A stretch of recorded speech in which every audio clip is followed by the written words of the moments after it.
All right, I've got a bit of a step-by-step here. All right, so first of all, let me tell you about the Haitians. After the Haitian earthquake in 2010, Haitians were allowed to get TPS, that's temporary protection status, visas with America, which means they stay for 2 years and they get a work visa. And and often the government will extend that for a longer period of time, maybe permanently. And they did extend it until 2019. That's when Trump revoked the TPS status. This was when he allegedly called Haiti a shithole country. Mm-hmm. And he said that Haitians, people don't remember this quote so much, probably have AIDS. That's an interesting quote. And he wondered why they couldn't get migrants from countries like Norway That's instead. right. Yeah. So those who suggest Trump's a racist, I don't know where that comes from. To be fair, these are all off the record types comments, so you don't know what's made up, what isn't made up. Like it's not like the Mark Esper one. No. Then in 2021, the Haiti president was assassinated and it became super chaotic there. It still is. So Biden then restarted the TPS visa program and he began a parole program to allow up to 40,000 parolees from Cuba, Nicaragua, Haiti, and Venezuela per month. The Haiti-born population in America, as a result of that, those moves has increased from 800,000 in 2021 to 1.1 million today. And the Biden administration also recently extended the TPS status to 300,000 more unauthorized Haitians. These were the ones who came illegally, and now they're legal. Okay, so now most Haitians in America have TPSs. Pretty much all of them do. Okay, Springfield was a dying town. It shrank from 80,000 in 1960 to 59,000 in 2020. The local manufacturing plants were the major employers. They closed down. And Springfield's median income dropped 27% from 1999 to 2014. So it was dying in the arse. According to Pew, I think I said it was Gallup on Play America. Doesn't matter. According to Pew, that's okay. According to Pew, that was the steepest decline of any metropolitan city in the entire country. Sorry, have you or have you not committed survey crimes? No, I'm okay. I'm okay. I got the two ones mixed up. That's fine. That's fine. No, I'm gonna stay out of survey jail. Yeah. That was it. So there's the steepest decline in income, meaning income in the country between 1999 and 2014. It was screwed. Okay. But then Topray moved in, a large Japanese auto parts manufacturer, and they built a new plant there in 2017. Well, the town basically solicited them to come. The town began a revitalization project. By 2020, other companies were moving in. There were 8,000 new jobs on the table to be filled. There weren't that many good workers wanting to fill those roles. Haitian migrants started to move in to take those jobs, and they've been good. They were hard workers. The locals appreciated them. This here is from a PBS documentary talking about the Haitians as employees. Jamie McGregor is the CEO of McGregor Metal, which makes welded parts for the auto and farm industries. Right now, about 10% of his workforce is Haitian, over 30 employees. I wish I had 30 more. Our Haitian associates come to work every day. They don't have a drug problem. They'll stay at their machine. They'll achieve their numbers. They are here to work. And so in general, that's a stark difference from what we're used to in our community. There's backhander there. That man, by the way, that you saw there, Jamie McGregor, he's been inundated with death threats since that particular bit of footage. There have been suggestions that he's a race traitor and he should be executed. Wow. And that's a bit of a theme coming. Every single person who says anything nice about Haitians gets death threats, suggestions they're a race traitor and that they should be executed. Furthermore, since Haitians are Christian, they've been revitalizing the churches as well. Our churches, we see new people. In the pews. Yes, absolutely. Wes Babian was the pastor at First Baptist Church for almost 20 years. For years, we've lost people, but you hope somebody else will come and take their place. That hasn't happened here. Until now. Because there are folks from Haiti who are coming to church. Now, I should also make clear it was planned that they would come. They weren't dumped there. They didn't just appear out of nowhere like magic. Mayor Rob Rue told residents at the last commission meeting that while the city didn't know about the possibility of a large immigrant population coming, a network of businesses knew what was coming. They wanted more workers. Rue said that he was upset the city didn't get a chance to plan for the immigrants. Springfield's now saturated, he said. Okay, so more came along then, and according to the city manager, about 20,000 of them have moved in the last 4 years. That number has been disputed. I will return to that later on. Let's say 20,000 for now. Yes. Okay. First problem was their driving. The Haitians driving. This sounds like a joke. It doesn't appear to be a joke. Right. Mike DeWine, the governor of Ohio, is extremely supportive of the Haitians. He's also been accused of being a race traitor and told he should be executed. He refers to the cat eating thing as a piece of garbage that is simply not true. But he openly notes they tend to have a problem driving. He says many of them didn't drive back in Haiti. And those that did drive didn't drive under the same conditions and the same rules that they're now driving under. A number of them got driver's licenses in different countries like Mexico and other countries in South America. He said that the pass rate for driving tests is 16 to 17% from Haitians. But here's a little fact about Ohio. If you're an adult, you don't need to get driver education. Wow. You just need to pass the test, the driving test. That's it. And so what Mike DeWine said is that these guys, they have jobs. They don't want to waste time getting driver education they don't need. So they just keep on coming to do the test until they pass it. Right. They'll have a good test. They pass it. Great. They got a license. Doesn't mean they're a good driver. Yeah. And so apparently it's an issue.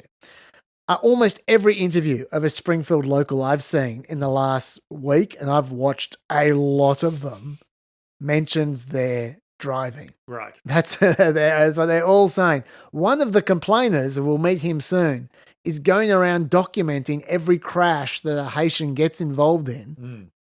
That's a very long video that he's been putting together there. They've been involved in a lot. I believe them when they say that driving is an issue. This has led to the first problem, which was in August last year, a Haitian man driving a van crossed the median strip and drove into the path of an oncoming school bus. The school bus swerved to get out of the way. It landed in a ditch. An 11-year-old boy was ejected from the bus and he was killed when the bus landed on top of him. More than 20 children were taken to the hospital. The migrant only had a Mexican driver's license. He received 9 to 13 years behind bars for involuntary manslaughter. Wow. So he had the book thrown at him. Yeah. Then tensions started to build from there. Shortly after, he started getting the racist claims aimed at the Haitian community, the online racist stuff. And we'll go to there in a second. Other concerns, there was a July 8 letter this year sent by Springfield City Manager Brian Heck. He sent to Sherrod Brown and Tim Scott, and also Vance was copied in on it. He said, Springfield, Ohio is facing a significant housing crisis in our community. He said it was due to an influx of up to 20,000 Haitians into a community of just under 60,000 previous residents. Okay, this is J.D. Vance 2 months ago talking about this letter in the Senate. In my conversations with folks in Springfield, it's not just housing. They're trying to build 5,000 new housing units, which is a very Herculean task in a town of about 55,000 people. But it's also hospital services, it's school services, there are a whole host of ways in which this immigration problem, I think, is having very real human consequences. So as you can hear at that point in time, the rhetoric was reasonable at that point in time. Okay. Then that is when the comments started appearing on local Facebook groups about Haitian children chasing ducks and geese around the local park. Not stealing them, not eating them, chasing them around the local park. And there was a place for people to make their complaints, the city commission meetings. It's interesting that no one mentioned the Haitians at all at these committee meetings until late August, but whatever. At the August 13 meeting is the first instance of a complaint about Haitians at a city commission meeting that I could find. I went through a few of them. Mm-hmm. There was one lady who later went viral. This one here. I have the homeless that were trying to camp out, and I have made concessions with them, and I try to help them the best I can to keep them from trying to squat on my property. But it is so unsafe. I have men that cannot speak English in my front yard screaming at me, throwing mattresses in my front yard, throwing trash in my front yard. I don't understand what you expect of us as citizens. I mean, I understand they're here under temporary protected status and you're protecting them, and I understand that our city services are overwhelmed and understaffed, but who's protecting us? If we're protecting them, who's protecting me? Now, something's weird going on there, because in later days, people were tweeting out interviews with locals saying that the TPS guys have jobs and vouchers. So they price everyone else out of homes because they can afford more rent because they have their jobs and vouchers combined. And they're not the homeless people. Yes. The homeless people are the people who can barely afford a house. They become homeless because the Haitians take their homes. That's the argument people are using now, right? Which is a direct contradiction of what that lady said. So I don't know what's going on. I don't pretend to know the truth, but she became viral. So I'm just playing to you as part of the TikTok on how this built. Yes. Okay. They certainly can't both be true. One of them is true, one of them's not. Okay, then the Nazis enter the fray. In August, a neo-Nazi group called Blood Tribe picked up on the rumors and they started posting about them on Telegram and Gab. They held a Nazi march through the streets of Springfield in early August. I've got a photo of it there. And in late August, one of their leaders turned up at a city council meeting before being thrown out. This guy here, his name is Drake Berentz. I've come to bring a word of warning. Stop what you're doing before it's too late. Crime and savagery will only increase with every Haitian you bring in. It's suspected that they are the ones who first came up with the allegations that Haitians were eating cats. Right. I haven't seen any smoking gun proof of that, but they certainly take credit for it. Yeah. This was written on their Gab channel. It's interesting to see the news cycle finally blowing up on something we've been at for weeks and weeks. Some bigger accounts on Twitter have even poached some of our material, but that's okay. That was written during the debate. One thing that's certain, though, is that the person who amplified the claim was a guy called Captive Dreamer on Twitter. He's one of those edgelords, those hard right edgelords who you're never quite sure when they're being ironic, when they're being serious, and they're kind of borderline Nazi, and you're never quite sure, those guys, those alt-righters. Like, for instance, one of his tweets says, "I believe in eugenics and sterilization just like Hitler." He's one of those guys. Right. When Trump was talking about eating dogs and cats during the debate, Captive Dreamer tweeted out, "My greatest work." Yeah. He also said, "Actually, I just went to their Facebook groups, read their comments and asked locals to reach out to me. You know, journalism. Local news essentially blacklisted that stuff. Nobody wanted to spend 2 meager hours watching a city committee meeting to hear people's concerns. Well, screw you, because I did as well, Captive Dreamer."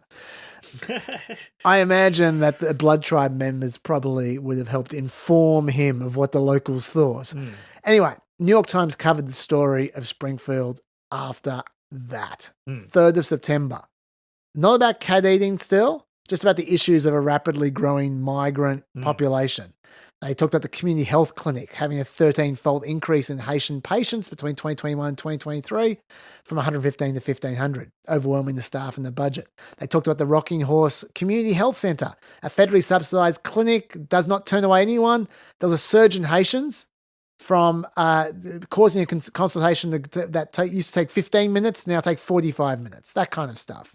They needed 6 Haitian Creole speakers to assist newcomers, which blew their budget. Then at the first day of school, the Springfield City Schools District Registration Department was crammed with immigrant families waiting to enroll children. So there was overcrowding and stuff. Okay, all that stuff. That's when it started spreading to Republicans. The lady we played before went viral thanks to Captive Dreamer. He then played her. Then there was the Facebook post. This is very early September. A Facebook post wrote about what supposedly their neighbor's daughter's friend said. So this is third-hand info. It was on the Facebook group Springfield, Ohio Crime and Information. Warning to all about our beloved pets and those around us. My neighbor informed me that her daughter's friend had lost her cat. One day she came home from work. As soon as she stepped out of her car, looked towards a neighbor's house where Haitians live, and saw her cat hanging from a branch like you do a deer for butchering, and they were carving it up to eat. I've been told they are doing this to dogs. They've been doing it at Snyder Park with the ducks and geese, as I was told that last bit by rangers and police. Please keep a close eye on these animals. Now, we've since learned her name is Erica Lee. NewsGuard tracked her down and her neighbor. Her neighbor had actually told Lee, who supposedly told Lee about it, said, I'm not sure I'm the most credible source because I don't actually know the person who lost the cat. She said the cat owner was an acquaintance of a friend and that she heard about the supposed incident from that friend, who in turn learned about it from, quote, a source that she had. There's no explanation for why none of them reported this story to the police. Maybe because it was gossip. September 5, someone called Buckeye Girl posted a screenshot of that post on Twitter with the name redacted. Then September 6 is when it got serious. End Wokeness got a hold of it. End Wokeness is a Twitter account with 2.9 million followers. Not that it's relevant for this story, but they're strongly suspected of being Russian for a number of reasons. End Wokeness said, Springfield is a small town in Ohio. 4 years ago, they had 60,000 residents. Under Harris and Biden, 20,000 Haitian immigrants were shipped to the town. Now ducks and pets are disappearing. And that post was viewed 4.8 million times in 4 days. Then we had the picture of the goose guy. That guy there, you've seen him before. Random black guy with a goose. Turned out it was taken on July 28 in Columbus, Ohio. According to the Ohio State Division of Wildlife, that man was picking up 2 geese that had been run over. And he wasn't Haitian. And he didn't want to eat the geese. He was just picking up geese off the road. The man who took the photo has since said he was outraged that right-wingers will take a random picture from the internet and use it as a weapon to further their agenda. Yeah, welcome to the internet, buddy. Okay, then Captive Dreamer tweeted out that clip of that lady before. That went super viral, and then it started spreading faster. September 7, America 2100, an anti-immigrant account, got hold of it, tweeted out the violent crime rates in Springfield. That's the graph there. Note that there was a similar jump all over America, but he acted like the jump in 2022, which was all over America, was just a Springfield jump. Bullshit. And Wokeness tweets out a video from a Springfield City Commission meeting. Right-wing influencer and podcaster Anthony Harris, who's the guy who was following the accidents around, he claimed Haitian immigrants were eating ducks in the parks. This is him. They're in the park grabbing up ducks by their neck and cutting their head off and walking off with them and eating them like. So yeah, he's a right-wing influencer, and that's what he had to say. It's not clear where he got that info from, but anyway, could have been the Facebook post. Then douchebag Ian Miles Chong tweets out that video of an alleged cat eater being arrested. That video there. Go like this. Did you eat that cat? Did you eat it? No, why'd you kill it?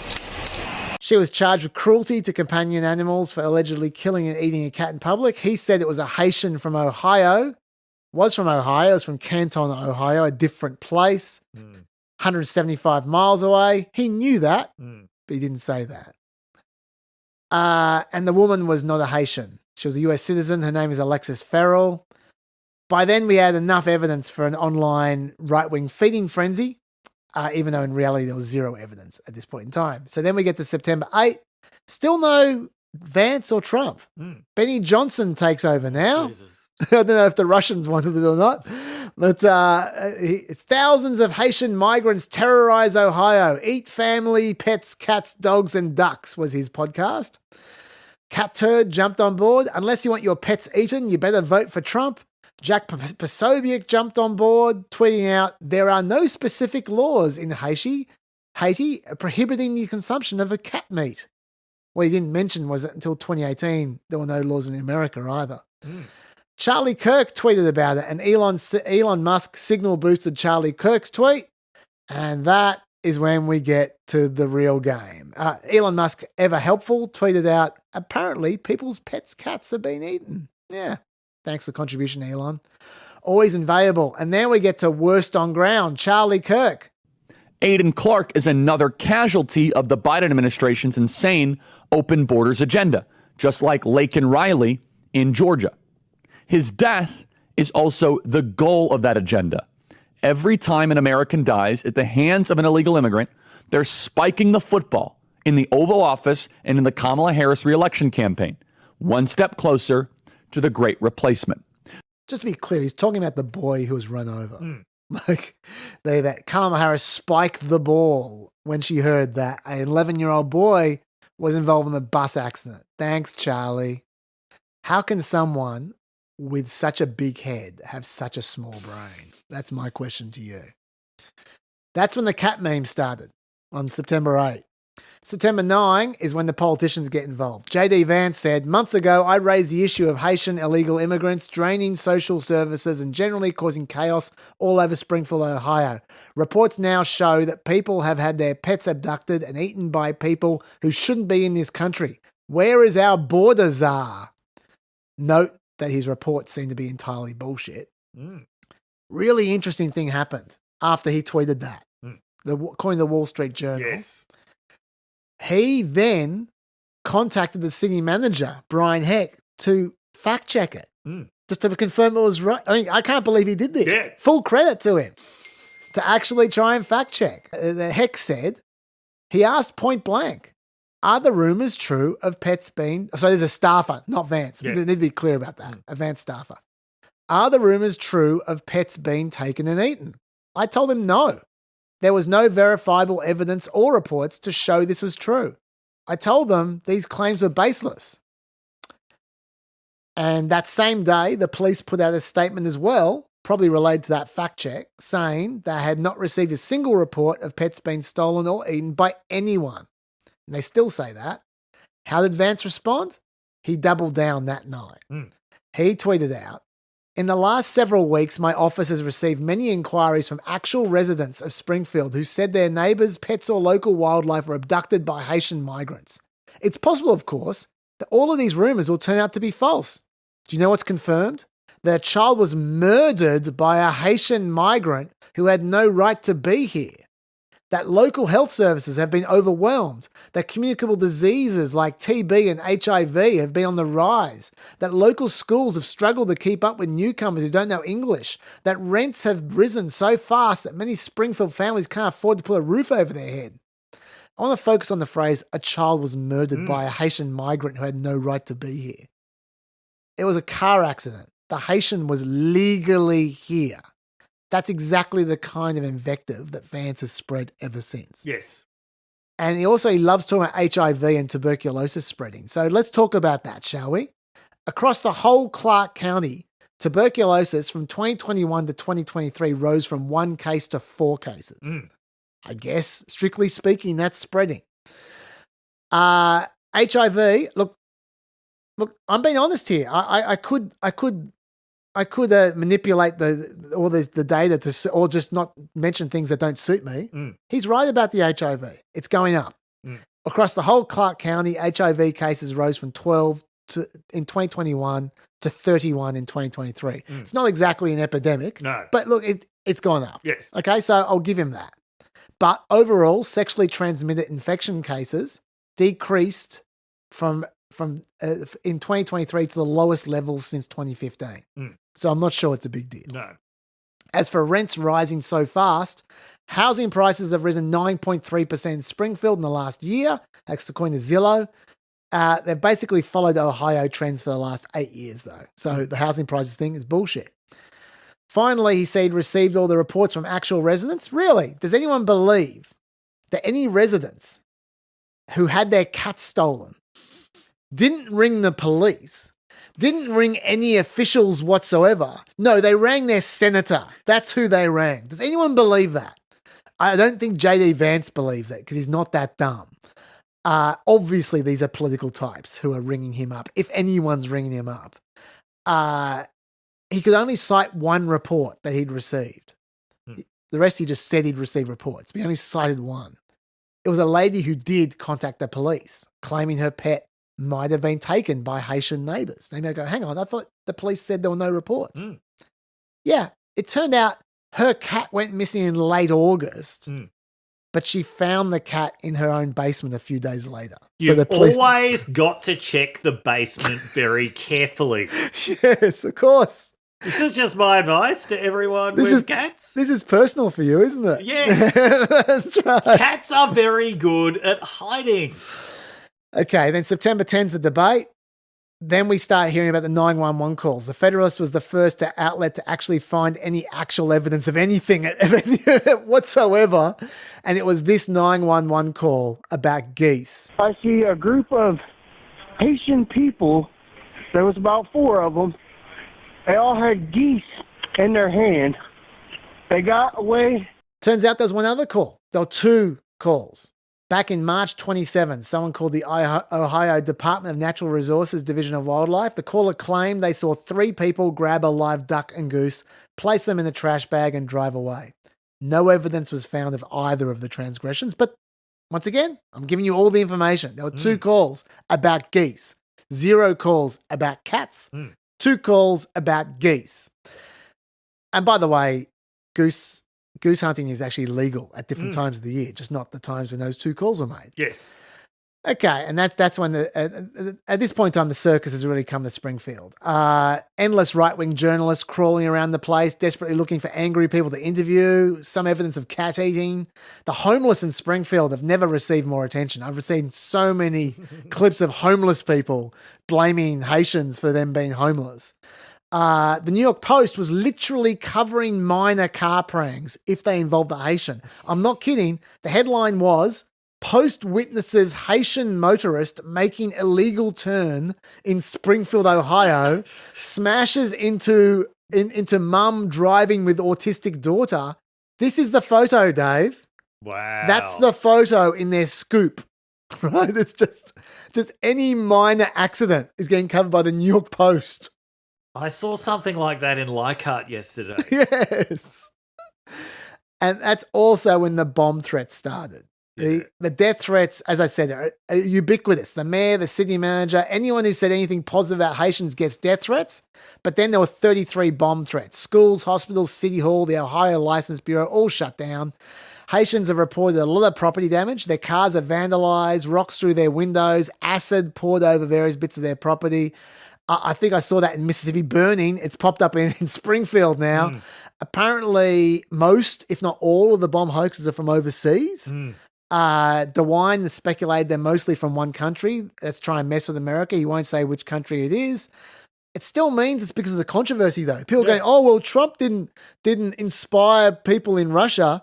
No, but the controversy inspired people in Russia.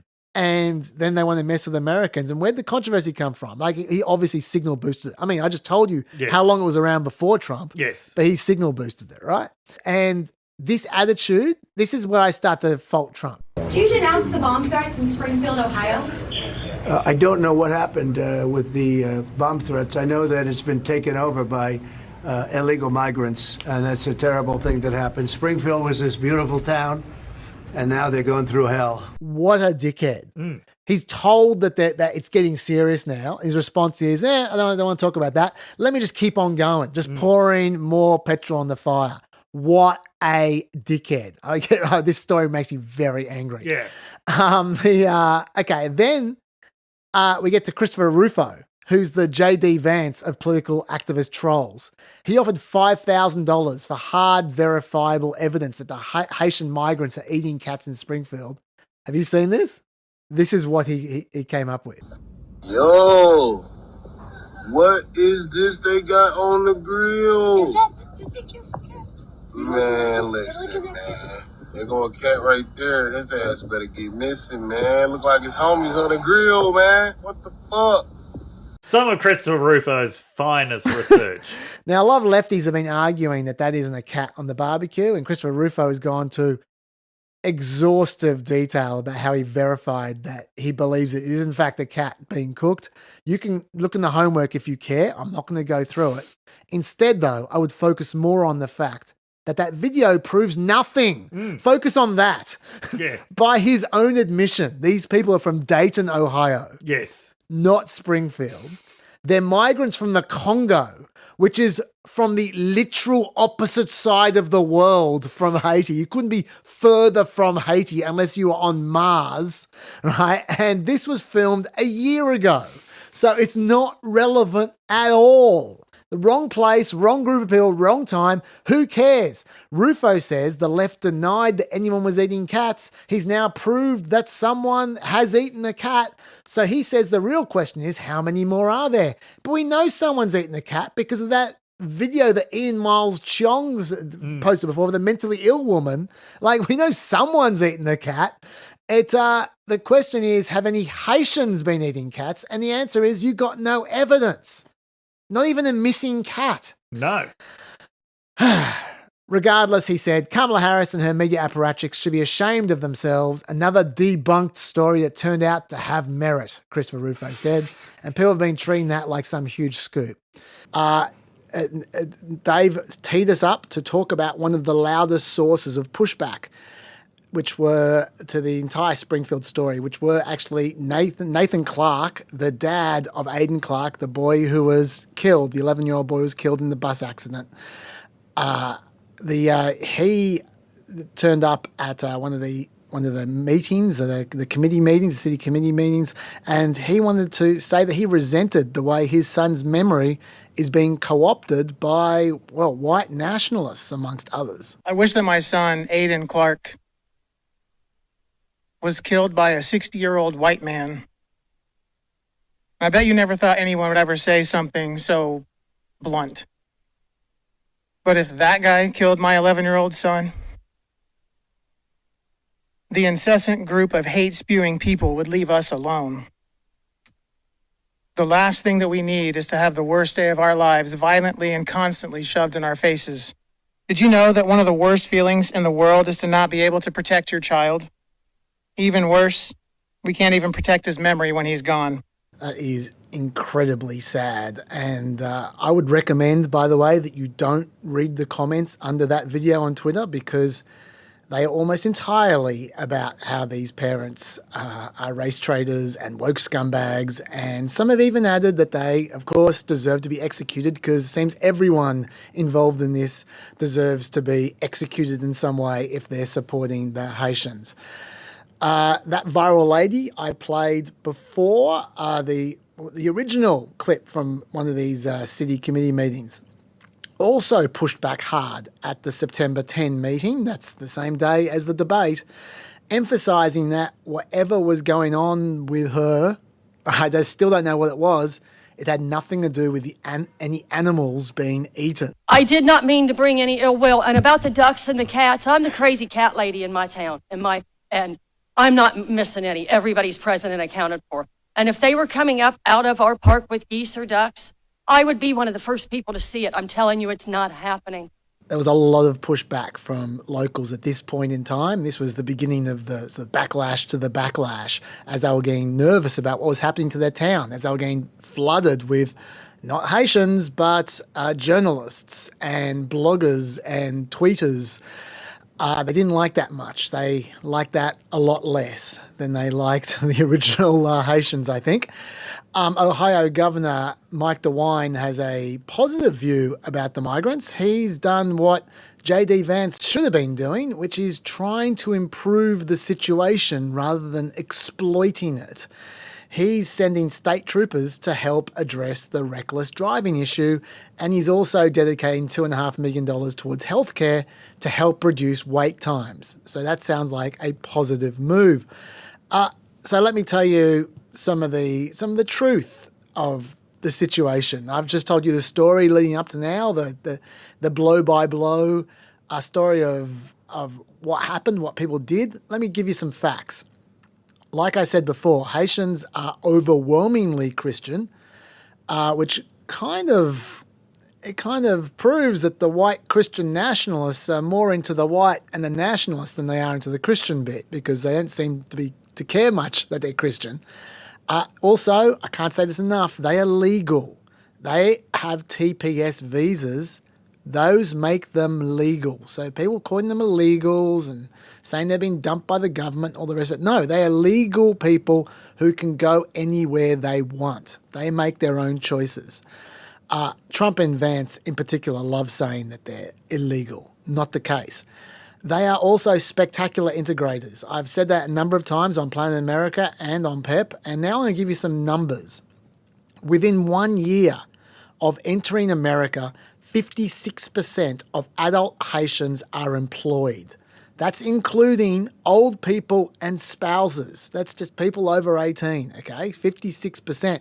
Generally speaking, 69% of Haitians are employed overall, not just up to a year, but overall, 69% of Haitians are employed compared to 65% of other immigrants and 60% of native-born Americans.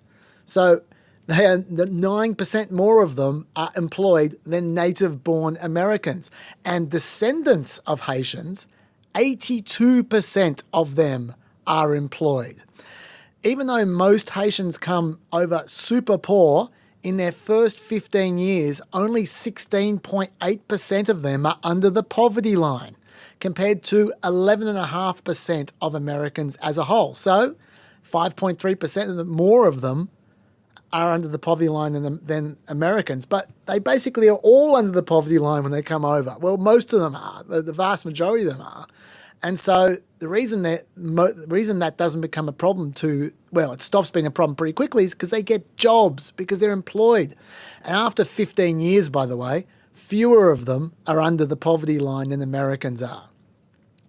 Only 28% of Haitians have a college degree compared to 42% of native-born Americans. That makes sense. They've come from Haiti. That's not a very well-educated country. 40% of other immigrants have a college degree. So Haitians are relatively poorly educated. But look at their kids. 54% of their kids have a degree. Way more than the 42% of native-born Americans. Once again, they work hard and they integrate. That's what we keep on hearing the immigration skeptics want to see. They are actually delivering it, the Haitians. Almost twice as many Haitian descendants enroll in the military than native-born Americans do. That's 0.65% to 0.34%. And as far as imprisonment goes, this here is stark. All native-born Americans are incarcerated at a rate of about 1,450 per 100,000. Illegal Haitians are incarcerated about 900 per 100,000. So that's less than native-born Americans. All illegal immigrants incarcerated about 850 per 100,000. All legal immigrants incarcerated about 380 per 100,000. But all legal Haitians are incarcerated at a rate of about 290 per 100,000. That's a fifth of the rate of native-borns. And reminder, all of these people are legal Haitians. Now, some have argued that it's not right to call them all legal Haitians because some of them came over illegally, but then they got the TPS status after they arrived. So while now they are officially legal Haitians, the people, when they came over, they were the kind of people who would come over illegally, not legally, not go through the proper processes. And so we should think of them like they're illegal Haitians. That's how the argument goes. It does complicate matters, the fact that some of them are like that. We're talking about 300,000 out of 1.1 million, though. So the vast majority of them are just flat out legal Haitians, even if you use that argument. And also, we don't know if any people in Springfield are like that. Like, we got no idea which Haitians they are. So this is all speculative. My point is the vast majority of them are legal. They came over legally through a proper process, whatever that may be, and all of them now are officially legal. Remember also, Haitians who come over are much more likely to be young and male. So that imprisonment rate is even more spectacular because remember, young male people are much more likely to be imprisoned. So it suggests that they have an astonishingly low imprisonment rate. Okay, how about the knocks on the Haitians? Because there's always two sides. The schools and the health clinics being overrun. They need extra funds for translators. Those are all facts, supposedly.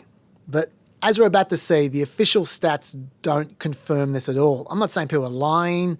I'm just saying the truth might be in between. Like maybe the Haitians stick out a little bit more and they attract people's attention a little bit more, but it's interesting what the stats say. But let's say it's true. Let's say it's 100% true. Health clinics being overrun, schools being overrun, translators required. The answer's simple: more funding for a growing city. You don't remove the workers that are powering the city, do you? White nationalists seem to be of the view that the fact that Haitians are trying to escape an awful country is a reason not to take them. They think these people bring the culture of Haiti with them, hurting Americans. Now, you might think I'm verbaling them there, I'm being unfair. I'm not. This is a quote from Don Trump Jr. on the Charlie Kirk podcast. You look at Haiti, you look at the demographic makeup, you look at the average IQ. If you import the third world into your country, you're going to become the third world. That's just basic. It's not racist. It's just fact. Yeah, it's not racist they all have lower IQs, according to Don Jr. I'm not aware how many of them take IQ tests. Maybe they take the kinds of IQ tests that Donald Trump took to prove that he's a super genius. Look, that line of argument's been used against migrants forever. White nationalists also, they've been Googling voodoo quite a lot. There was a New York Times article in 2010 that said 50% to 95% of Haitians practice at least elements of voodoo, often in conjunction with Catholicism. People like Tucker Carlson have leapt to interpret that as meaning that they sacrifice animals and humans. But there is a voodoo paraphernalia store in Springfield and it sells stupid little trinkets. It doesn't sell human sacrifice. It seems like to the extent that anyone has actually carried through the cultural traditions of voodoo, those traditions are severely watered down from what we believe them to be from old movies. The locals certainly deny that anyone practices voodoo seriously, and there's no talk of human sacrifice or animal sacrifice or any kind of sacrifice. There is no evidence of any animals being taken. But there is a lot of evidence of Haitians filling the church pews on Sunday. You draw your own conclusions.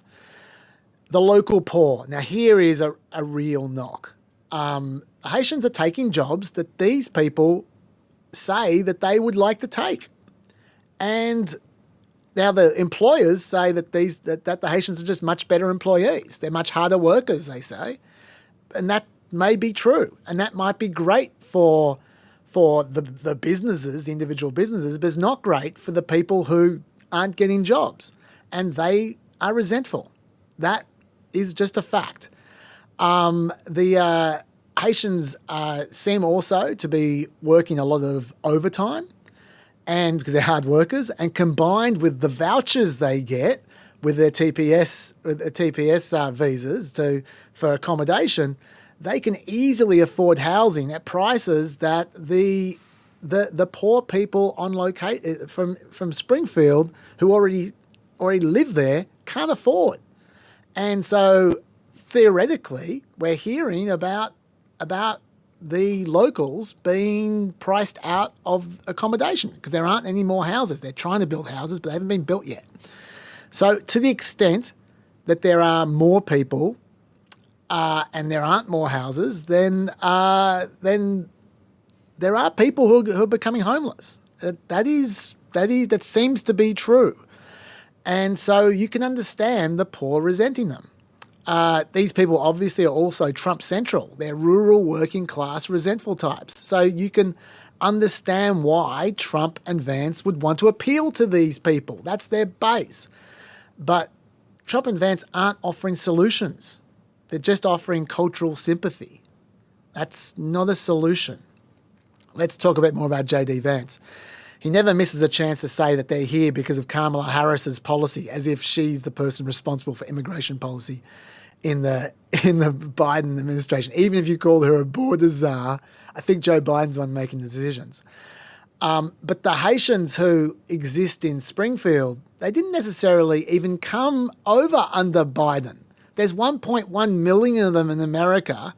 Only 300,000 have come over under Biden. So it's there's a lot of Haitians there who they might have come under Trump for all we know.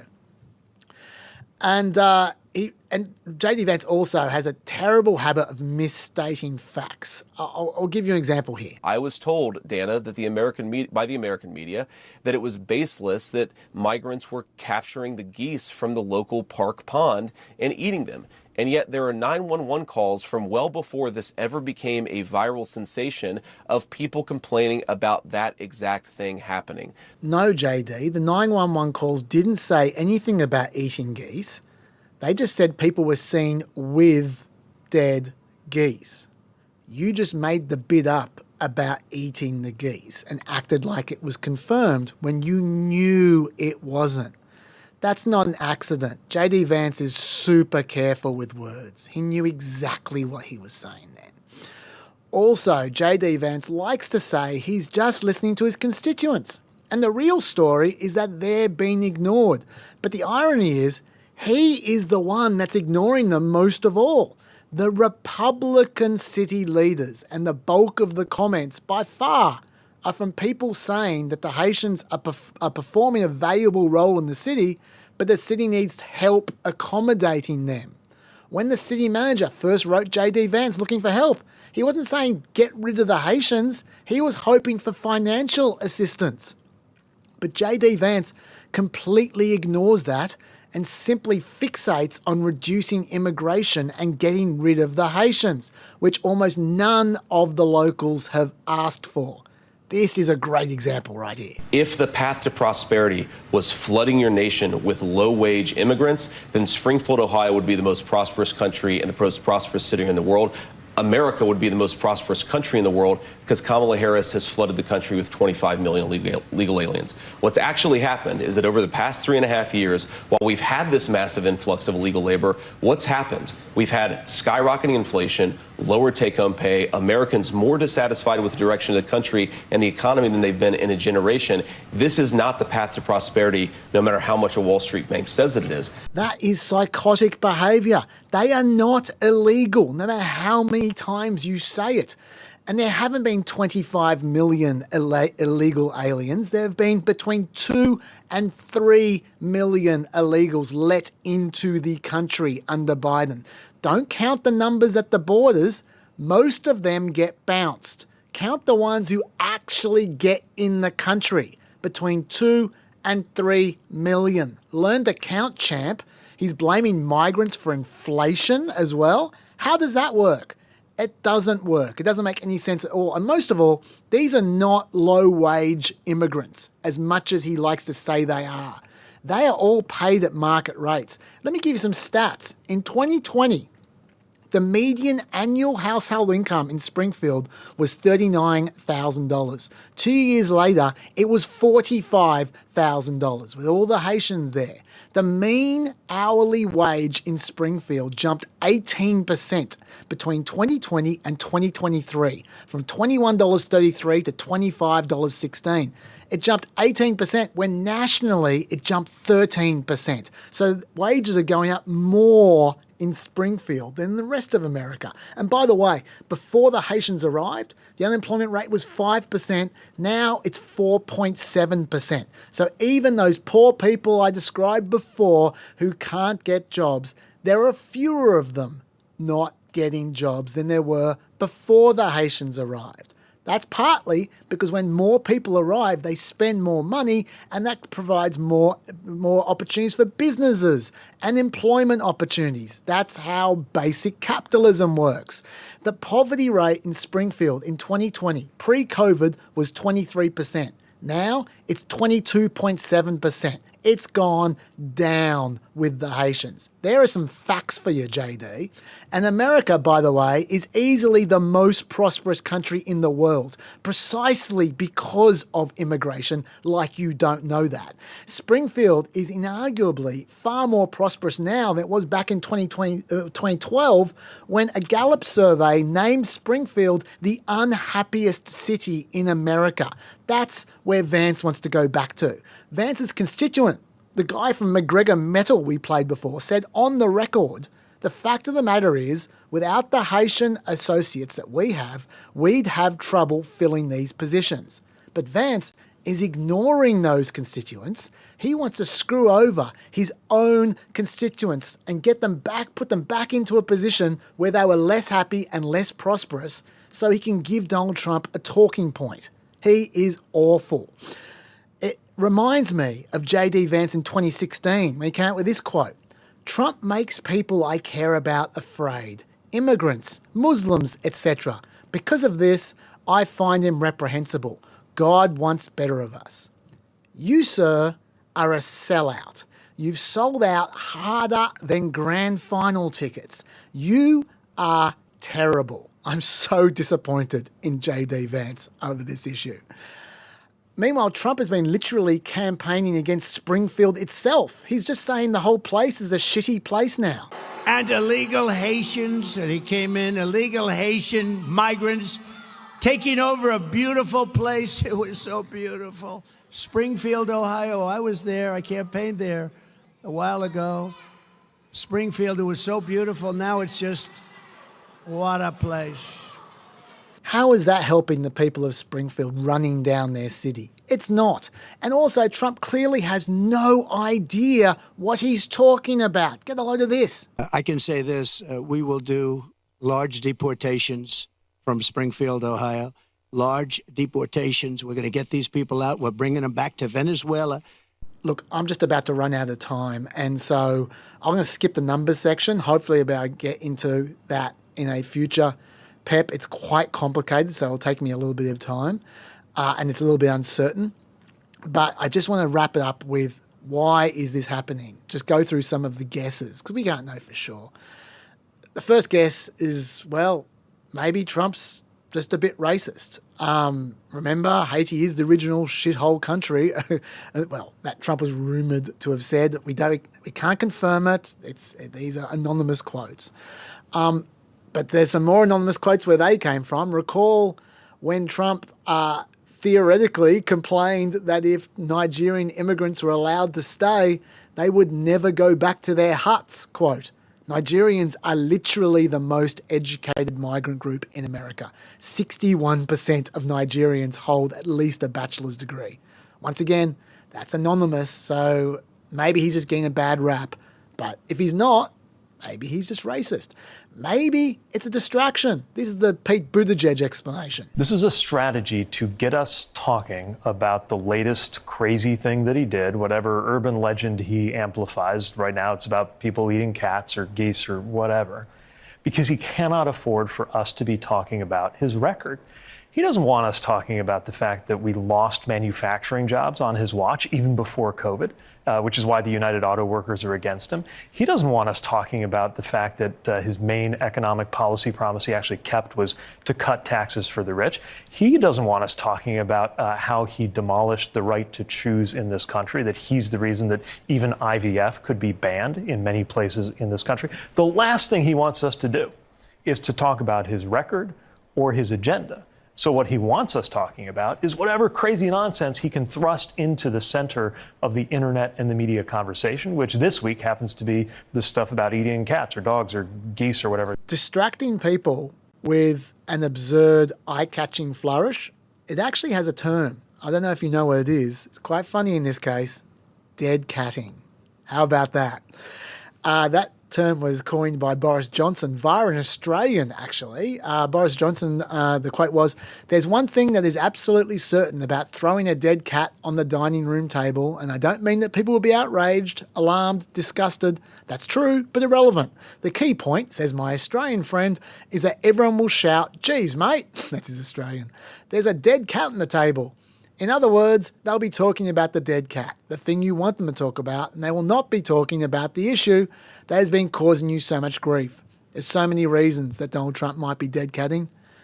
I'm not sure that's it, but it could be. What I think it's about is keeping immigration in the news. According to Gallup, 55% of people want immigration to be reduced. That's the highest level since 2002. According to Axios, a majority of people now want mass deportations. They have never, in a poll, said that they had a majority wanting mass deportations, which is now Trump's policy, obviously. Maybe Trump has just decided he'll do whatever he can to keep everyone talking about immigration for the next 6 weeks. Mark Caputo from the Bulwark spoke to one advisor, Trump advisor, and they said, we talk about abortion, we lose. We talk about immigration, we win. And there's evidence out there of this. Trump is starting to move on to a new town called Charleroi in Pennsylvania. Trump says that it experienced a 2,000% increase in the population of Haitian migrants under Kamala Harris. Migrants rose from 120 to 2,000. So 2,000% is doing a lot of maths work there. 2,000, it is a lot for a small town, but I think Trump might be overselling that a bit. Will it work? Will the strategy work of keeping immigration in news? Look, immigration-related chaos is a good strategy. If immigration has a lot of salience at the moment, if he's creating this sense of just chaos everywhere all around America because of immigration issues, then why wouldn't people vote for him? The one thing they trust about him is that he cares about reducing immigration. So that would make sense. If they just want the noise to stop, if they just think it's out of control, that's when you get a strongman in. That's when you get someone who says, I'll just deport them all. So I think it's actually a good electoral strategy. Then again, he did try this in 2022 as well. He tried exactly the same strategy then, and it didn't work. Also, he isn't the only person playing this game. Kamala Harris right now, I'll talk about this in the next PEP, is gearing up to play exactly the same game with abortion. Every single day or two, there's another abortion story which she's promoting, and you can see her revving up. So the last 6 weeks of this campaign, you have one side talking about abortion all the time, and the other side talking about immigration all the time. I don't know who wins out of that, but both of them, their strategies make sense. So we'll see how that works out. I can see why Trump thinks this will work. How will you feel if Trump doesn't win, Diane? Petrified. Petrified? Petrified. Of what may be happening?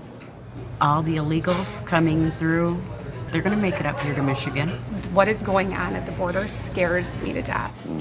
I just hold my breath every day hoping that somebody that I love doesn't get hurt. Really? You think about it that much? Yes. The tactic is ugly, but it's effective. That's why people do it.